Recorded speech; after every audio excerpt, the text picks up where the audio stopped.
to.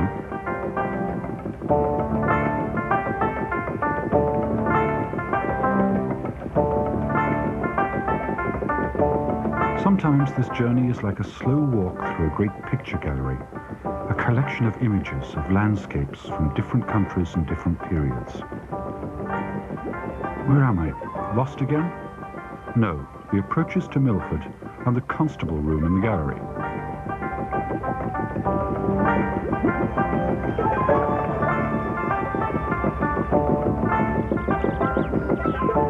The time warps with me again.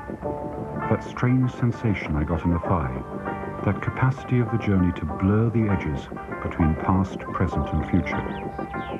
History becomes news, and news becomes history.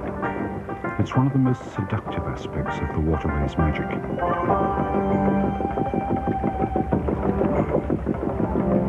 This was a more important place in the days when the world was run by men in top hats and frock coats, and the power of the river was used to create wealth.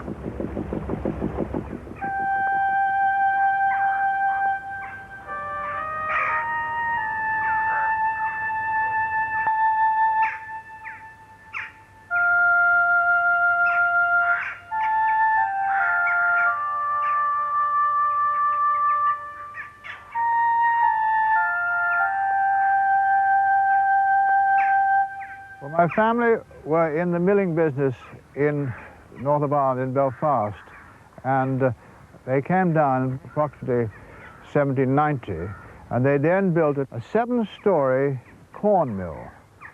And Mr. Gordon from England came over and made a deal with my great-grandfather to build a hydroelectric plant to light Carlow. And this was the first town in Ireland to have street lighting. It wasn't a great success because it was too far from Carlow, and after that the mill continued to have a generator, and we used this for our own use up to about 1945, 46, when the rural electrification came in. And after that it was abandoned, and the plant just stayed idle, and I came along about 10 years ago, and I took out some of the bigger machinery, and I installed a modern Kaplan turbine, which is now developing 200 kilowatts into the national grid. The river has power, and the river has mystery. There's a hidden world on the other side of the mirror.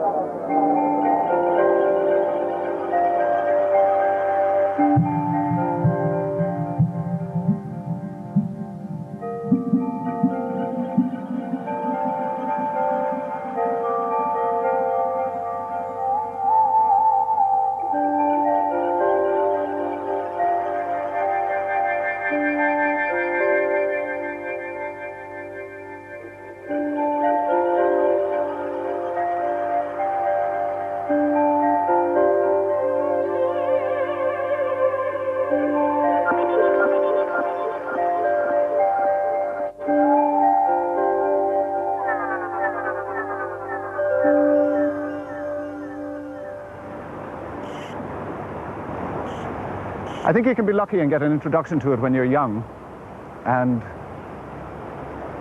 it's a great present, that, if you get it when you're young. And it's like getting a present of a book, the most interesting book in the world that never finishes. And I was lucky, I got it. And I got it on this river up at Carlow. My father took me fishing, and my grandfather before him fished. So if you cut my veins and analyze it, you'll find Barrow water in it. For this water I should be fishing wet, but I have a dry sedge up just for fun to see what will happen. But the difference is that a dry is the insect that's hatched from the bottom, is floating on the surface, just about to take off. Wet is the nymph, usually supposed to imitate the nymph. Well, you're supposed to fish dry fly upstream. That's what the book says. But what do you do when you come down to the river and there's a strong downstream breeze? You break the rules a little bit.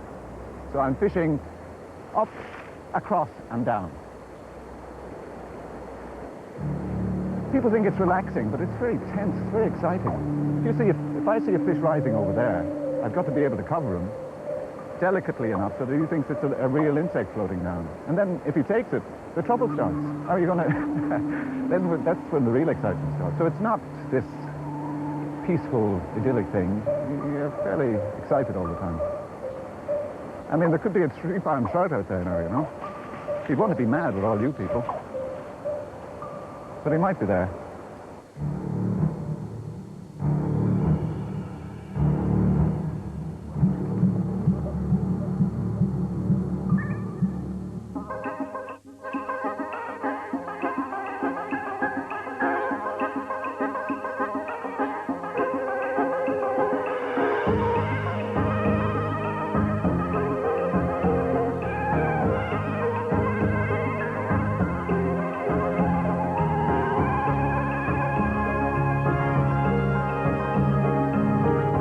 Carlow seoltarach de Marte go hachnar a bheith Stockton, Swinger, Horace go Huan Chasla Cheanda Húcarí na Gaillimhe.